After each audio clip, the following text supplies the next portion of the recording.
Nasaan dyan si si Gibo, tsaka si Anyo, tsaka si BBM. Oy, Amy Marcos!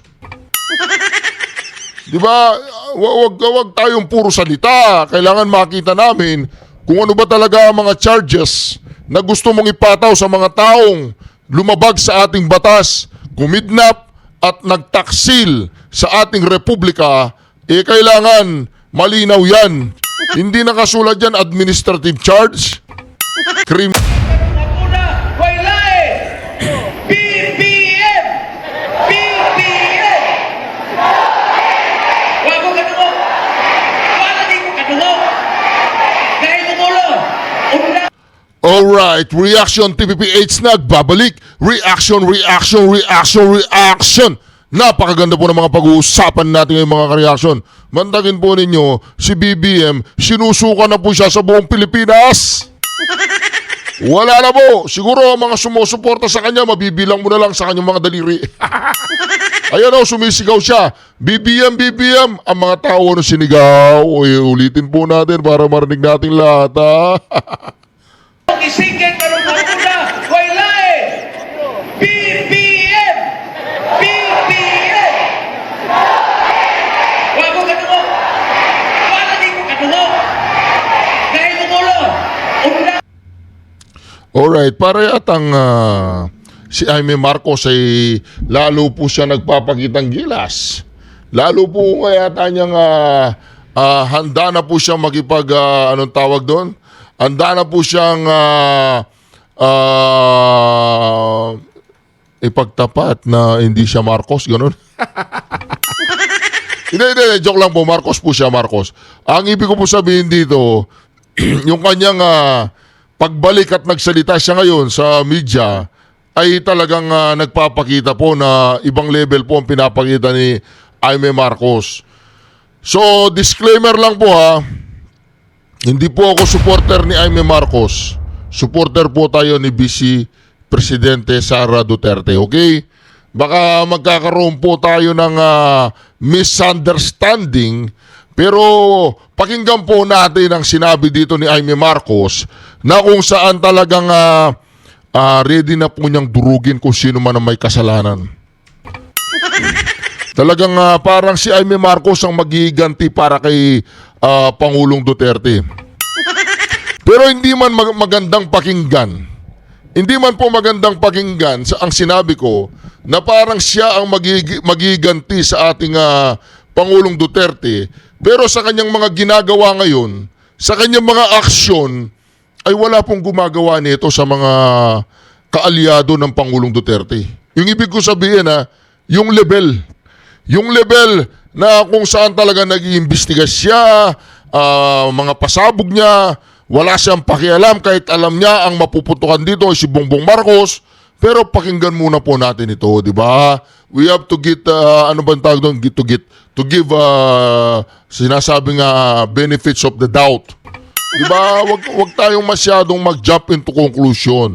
Pero sabi nga, dahil malaki na po ang trauma o traumatic experience ng mga tao pagdating sa mga Marcoses, hindi po natin sila masisi. Ang tanong, kung hindi Marcos ito. Kung Lacson siya, ay Lacson. Teka lang.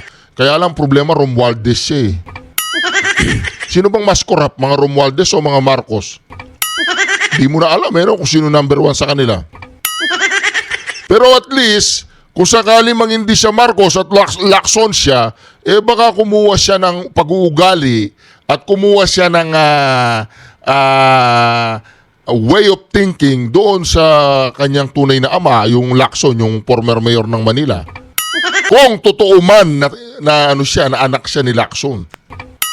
Di ba? Kung totoo man, kasi maraming nagsasabi pero dapat marinig natin yan kay Amy Marcos, di ba? Dapat kasi malay mo pinagtapat na sa kanya ni Imelda, anak.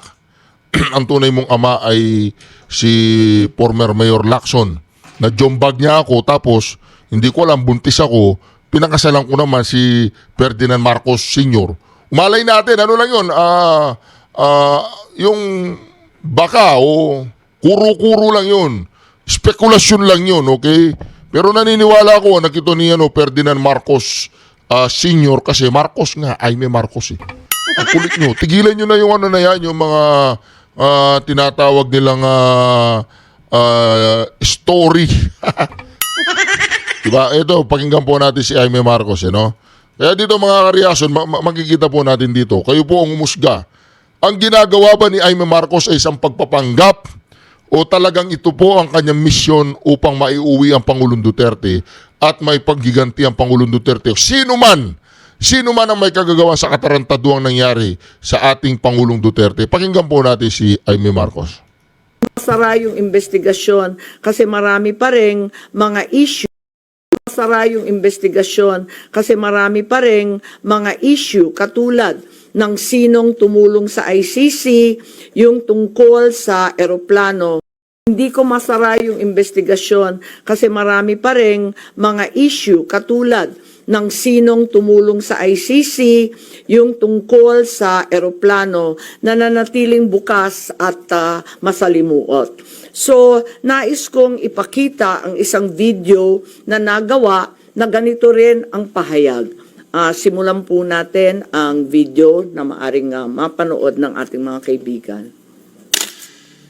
Natin alam, sa gitna ng lahat ng ito, itinalaga na ni PBBM si Marcos Lacanilao bilang Special Envoy ng Transnational Crimes na siyang magsusuko kay FPRRD. At maluwag na rin pinapasok ng bansa ang mga tiga-ICC noong Oktubre. Walang bahid ng pagtutol, walang balak na ipagtanggol ang kapwa Pilipino. Nobyembre, nag-iba na ang ihip ng hangin. Matatag, matapa, walang bahid ng pag-aalinlangan. Narinig muli natin si Pangulong Marcos, ngunit iba na ang sinabi. If yun ang gugustuhin ni PRRD, hindi naman kami haharang doon sa mga ICC. Para tabunan ang galawan, pinaingay ang impeachment complaints laban kay VP Sara. The Office of the Secretary General will transmit the 2 impeachment complaints filed against Vice President Sara Duterte. Kahit pa nagkaroon ng INC rally noong Disyembre, naidiin pa rin ang impeachment sa Kongreso. Planado na rin ang pagpirma ng questionableng 2025 budget kahit bat-bat ng anomalya. Enero 25, 2025, sinimulan na ang Oplan Tugis o Operation Pursuit, ang lihim na operasyon para hulihin si Duterte. Pagsampa ng Pebrero, nag-apply ng arrest warrant ang ICC prosecutor. Isang tahimik na pag-uusig habang tayo'y pinaiikot ng mga rally at press release. Marso, muling nilinlang ang bayan. Humingi daw ng 60-day extension ang DOJ para sa EJK report noong Marso 6. Pero ang totoo, nakabinbin na ang arrest warrant mula sa ICC chamber Marso 7 hanggang 10. Ang hindi natin alam, Marso 11, 2025, sa kanyang pagbalik sa Pilipinas, hindi pa man bumababa ng eroplano si FPRRD, isinagawa na ang pag-aresto. Maingay ang paligid, magulo, pero ang dating Pangulo ay nanatiling kalmado. Isinakay siya papuntang The Hague alas 11 ng gabi. Kasama sa eroplano si Marcos Lacanilao, ang nagkanulo, ang nagsuko. Pero kanino ang sisi? Sa mga utusan o sa nag-utos? Managot ang dapat managot, nakalatag na.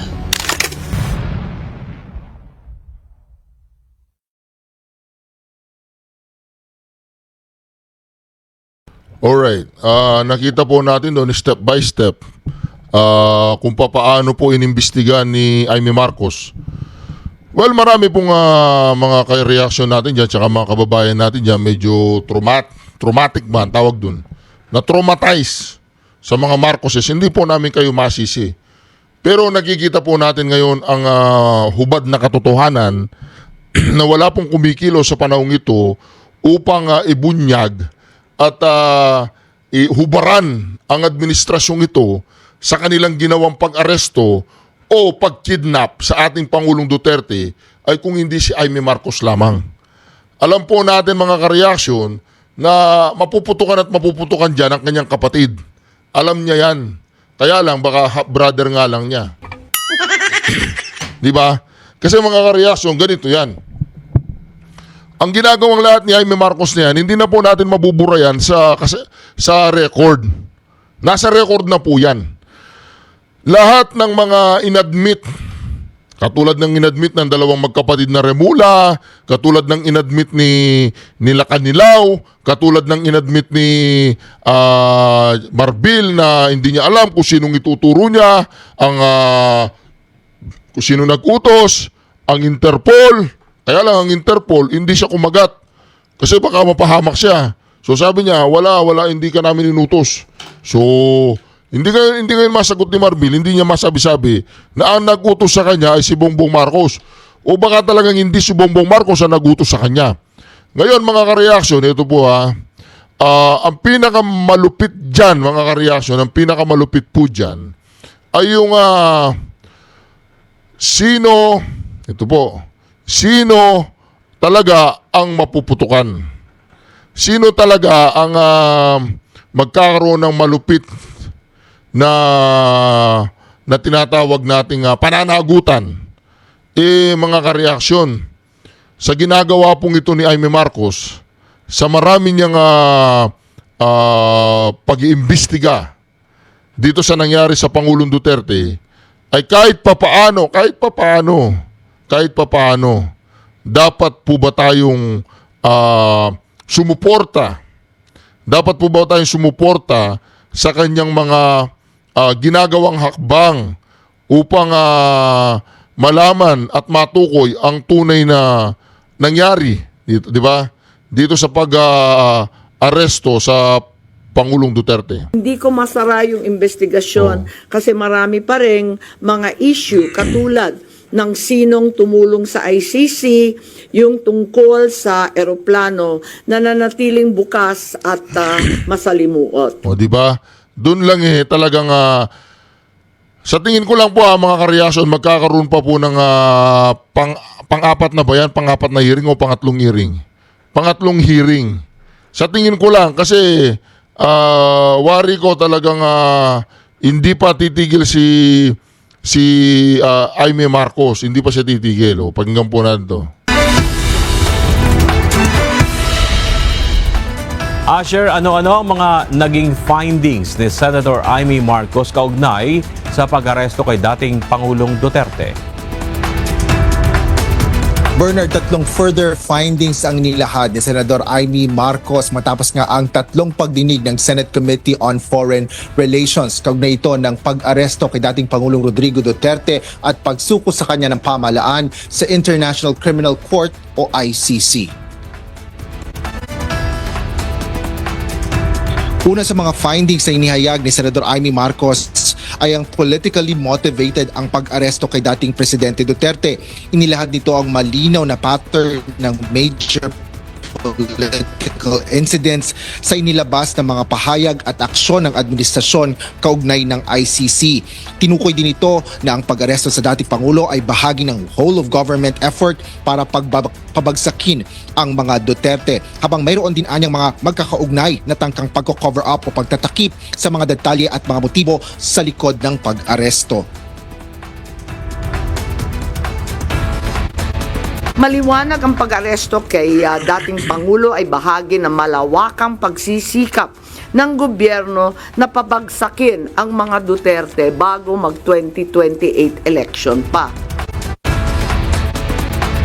Kasunod dito ay nilahad ng senadora ang ilang anyay malinaw na batayan na ginagawa ng administrasyon, hindi lang laban kay dating Pangulong Duterte kundi maging sa anak nito na si Vice President Sara Duterte. Kabilang dito ang pagtisiyasat ng Kongreso, partikular na ng House of Representatives sa mga kaso ng extrajudicial killings o EJK simula pa noong Mayo 2024 na pinalawak matapos ang ilang buwan kung kailan nabuo ang House Quadruple Committee o Quadcom. Dumating din anya ang mga kinatawa ng ICC noong October 2024 na sa tulong anya ng gobyerno ay nakalap ang mga dokumentong kailangan para makakuha ang warrant of arrest. Habang nagsagawa din ng sariling investigasyon ang Department of Justice tungkol sa EJK noong Nobyembre. Idinitalye rin ng Presidential Sister ang isa umanong tinaguriang Oplan Horus na layong pabagsakin ang dalawang Duterte. Bernard, sinabi rin ni Senadora Amy Marcos ang kaugnay sa relasyon niya sa kanyang kapatid na si Pangulong Ferdinand Marcos Jr. At sinabi nito na hindi niya ito nakikita ng matagal na at sigurado siya na hindi masaya ang Pangulo sa mga nangyayari at maging si Senador Amy Marcos ay miserable umano sa mga nangyayaring development dito sa kasong ito. Yan ang latest dito sa Senado. Balik sa iyo, Bernard. Maraming salamat, Asher Cadapan Jr. live mula sa Senado. Alright, so sabihin na natin nagpapakitang gila si Amy Marcos dahil meron po tayong kararating lang, kapapasok lang, sabi nga, kapapasok lang ng balita na kung saan, para yatang di umano balita ito, mga ka-reaction. Basahin po natin sabay-sabay mga ka-reaction basahin po natin sabay-sabay ito. At kung kayo ay naniniwala dito, ay magtaas kayo ng kamay. At kung hindi kayo naniniwala, magtaas din kayo ng kamay.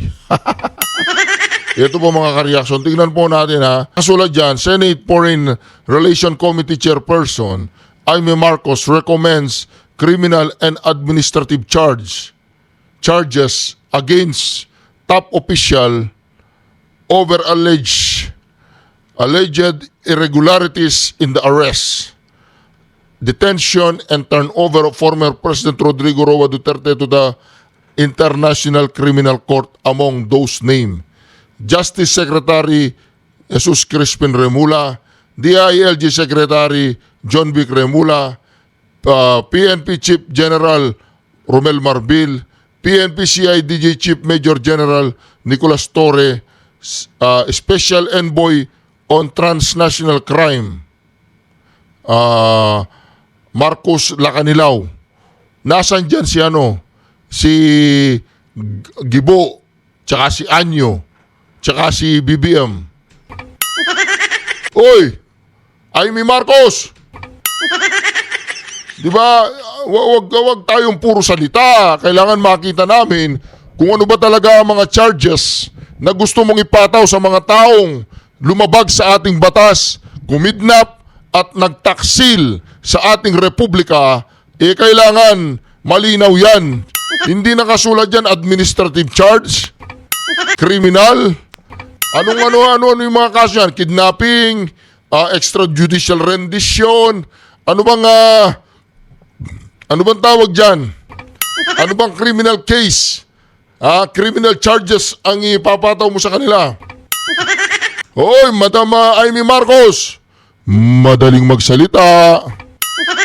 Pero kinakailangan namin, Madam Amy Marcos, kinakailangan namin na, ito po pagkatapos po nito, panonoorin po natin ang mga video na kung saan si Senator Amy Marcos ay nagsalita na naman, hindi raw niya maisara-sara ang investigasyon. Okay, nag-iimbestiga ka, duda ang tao sa'yo, nagsasalita ka, duda ang tao sa'yo, at kung gusto mo talagang manalong senador, kinakailangan merong may pataw na kaso, o kailangan may makulong, o kailangan may matanggal sa trabaho. Na hindi lang puro kuda ng kuda, kailangan mayroong aksyon. Di ba? Kayo po ba mga ka-reaction? Sapat po ba sa inyo mga ganitong press release lamang ni Amy Marcos?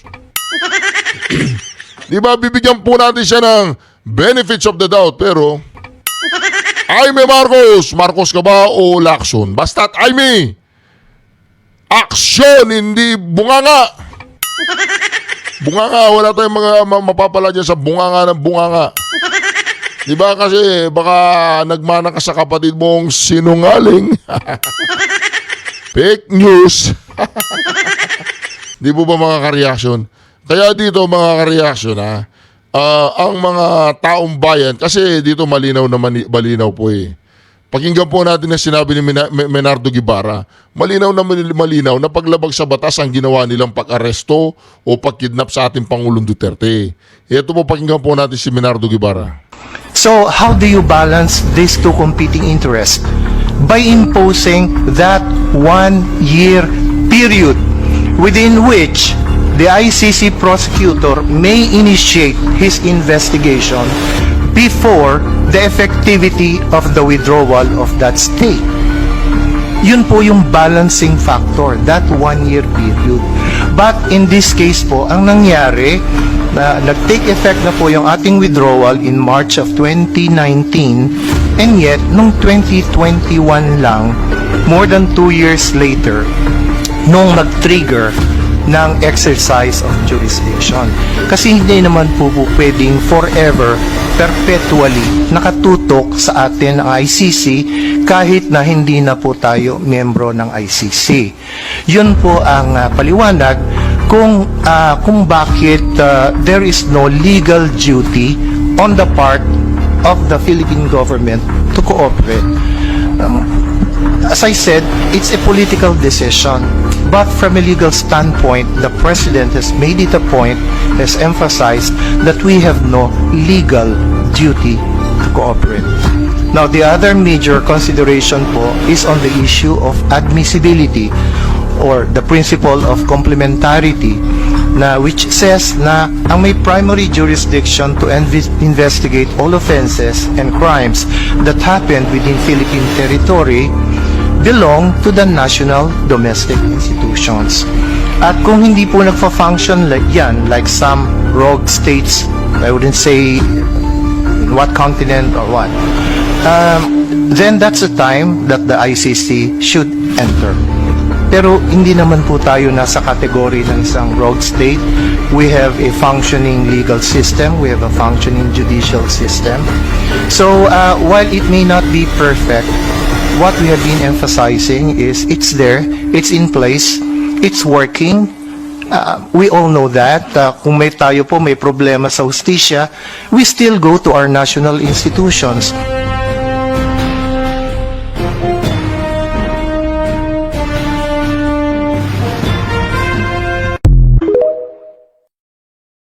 Alright, malinaw na malinaw po sinabi ni Secretary bang tawag doon? Minardo Guevara, na kung saan lumagpas na po sila doon sa tinakdang taon o kung gaano kaaba ang ICC bago yung tinatawag nating yung valid pa, meron pa jurisdiction. Di ba? Lumagpas na daw sa 1 taon pagkatapos dapat mag-iimbestiga sila mga 2020. Nag-iimbestiga sila 2021 eh. Kaya dito mismo ang Secretary Solicitor General na si Minardo Guevara ay hindi po siya nakisawsaw diyan sa pagkidnap sa ating Pangulong Duterte dahil alam po niya na meron talagang paglabag sa batas ang kanilang ginawa mga kareaksyon. Kaya dito makikita natin talagang tingnan natin kung anong gagawin ni Amy Marcos, di ba? Magandang umaga po sa inyo, Sir Larry Lacson ng NFA. Po, Manong Ted, good morning sa mga taga-subaybay natin. Salamat sa panahon. Sir Larry, ito muna. Dito po sa 20 pesos na bigas na iaalok ng gobyerno sa ating mga kababayan, ano ang papel basically ng NFA? Ang National Food Authority po, ang papel po niya dyan ay yung source po ng ating yung bigas na ibebenta ng 20 pesos. Yun po ang pinaka-role niya. At ang bibili po sa amin actually is si Food Terminal Incorporated. Okay, so bakit po Food Terminal Incorporated ang bibili sa inyo at hindi kayo direktang magbibigay po ng bigas sa Kadiwa Centers at sa ilang pong distribution centers? Hindi po kasi kami po pwedeng diretso sa merkado, kahit doon sa food security emergency, hindi rin po kami po pwede. Yun po kasi yung nasa batas, no? Ang DA po yung magmamando kung saan ibebenta o yung stocks ng NFA. Opo, ibig sabihin po, maging sa mga Kadiwa stores ngayon, hindi kayo direktang nagbabaksak ng bigas sa kanila, idinadaan pa rin po sa Food Terminal Incorporated. Opo, tama po yan sa Food Terminal Incorporated. Nung mga nakakaraan, nung hindi pa po yung dating RTL, diretso po kami sa local government unit ng mga Kadiwa. Okay. Di ho ba meron na kayong programa ngayon na kaninyo sa ating huling panayam, Matumal, yung mga LGUs ka-tie up ninyo to distribute rice for all, di ba? Tama po yun. No? Yun po yung hindi masyadong nag-fly. No? Hindi masyadong kumuha ang ating mga local governments. Ito po yung 33 pesos na bigas na in-offer natin. Opo. Yun ho, dumadaan pa rin yun sa FTI, sir? Hindi direkta din sa mga LGUs? Tama po yun. Ganun po talaga yung sistema kasi nasa amended RTL, the DA may sell the stocks of NFA. Hindi po sinabing NFA will sell the stocks to the LGUs. Hindi po eh. Meron pong DA eh. Opo. Okay. Sige po. So sa ngayon, sir, ang pinag-uusapan natin dito sa 20 pesos na per kilong bigas ay basically NFA rice. Ano pong quality? Ano ang classification ng bigas na ito? Ito pong mga bigas na ito ito yung tinatawag nating regular stocks na ang ibig sabihin lamang po, ito po ay kakagiling na bigas na aging from 0 age to up to hanggang 3 months. Yan po ang classification yan, bagong giling. No? Ito po yung binibenta natin na 33 pesos under the Food Security Emergency at ito rin yung binibigay natin sa DSWD, OCD. No? At ang classification po nito ay well-milled rice na local ang pinanggalingan po. Opo. Ang sabi po ni Secretary ay ito po'y 25% broken? Tama po yun. Okay. Yun naman po ang standard na bigas ni NFA. Okay. Sige, well-milled rice po ito. Sir, kapag pag-uusapan po natin ang puhunan dito ng NFA, basically po, magkano po kaya per kilo dapat ang puhunan dito ng NFA? Depende po yan sa bili natin ng palay, no? Depende po yan sa bili natin ng palay. Kung medyo mataas, mataas po yung computation. Katulad po ngayon, kung ang bili po natin ay 24 pesos, para lang mabilis ang computation, magiging 48 po yan, no? Tapos kung bebenta natin at 33, yun po yung pinaka parang subsidy na from the NFA. So, dito po sa unang, meron na ba kayong identification ilang pong sako ng bigas ang for ready distribution sa Kabisayaan kung sakasakali? At yon, meron na ba kayong kwentada kung magkano naging puhunan doon ng NFA? Ang kwentada po natin sa mga stocks na unang lalabas sa NFA, kasi ito po yung mga palay na giniling na nabili natin last year, no? So ang kwentadas po natin 48 pesos po talaga yung cost niyan from our end. Yun po. Kung gaano naman karami, ang initial po na may lalabas noon na nasa warehouse ng Cebu, 12,000 bags yung initial, and then paparating na po yung mga augmentation from Region 6, Region 4, Region 10, and Region 12. Okay, so 10,000 bags, ito po lamang ay para sa Cebu Province. 12,000 bags po. Initially, kasi nauna po si Cebu Province, yun po ang ibibigay sa kanya. Pero may halos kasabay po na magre-release tayo sa probinsya naman po ng Iloilo. No? I think nagpa-press con na si Governor doon, Governor Defensor, I think, no? Halos sasabay sila sa Cebu at marami naman pong stocks doon sa Region 6 at isa rin pong source ng Region 7 ay yung Region 6. Okay, so dito po sa Cebu, 12,000 bags ito. Ang puhunan dito ng NFA, 48 pesos per kilo. Roughly, ganun po yun. So nangangahulugan po na 28 pesos ang subsidy rito. Sagda ng amin po sa, kung totalin po natin, Yes, tama po po yun, no? Kung Okay, total, opo. Opo. Opo, yan 28 na yan, presyo pa lamang ng bigas yan, wala pa logistics. Doon po sa computation namin ng 48, kasama na po yung other expenses po doon, including that logistics. Opo, meaning saan manggagaling na bodega ito? Ito pong inyong 12,000 sacks? Nandun na po yan sa Cebu. Okay. Siguro na po yan, Siguro less than a month na nandun na yan kasi nagre-repositioning naman po kami even Okay. before this declaration nitong programa ni Pangulong BBM. Nagre-reposition naman po talaga kami dahil Cebu is a high consumption area pero wala naman production area. So talaga nagre-reposition po kami doon. Year in, Okay. year out, ganun po talaga. Sige po. So kung 28 po basically ang subsidy dito, ang sabi nga po ng DA, maghahati ang NFA at ang LGU sa subsidy. Tama po ba 'yon? Ganito po yun, no? Ihiwalay lang po natin, si National Food Authority, ibebenta niya yan, binebenta niya under the Food Security Emergency, 33 pesos. So from our 48, naging 33, subsidy po yun ni NFA, ng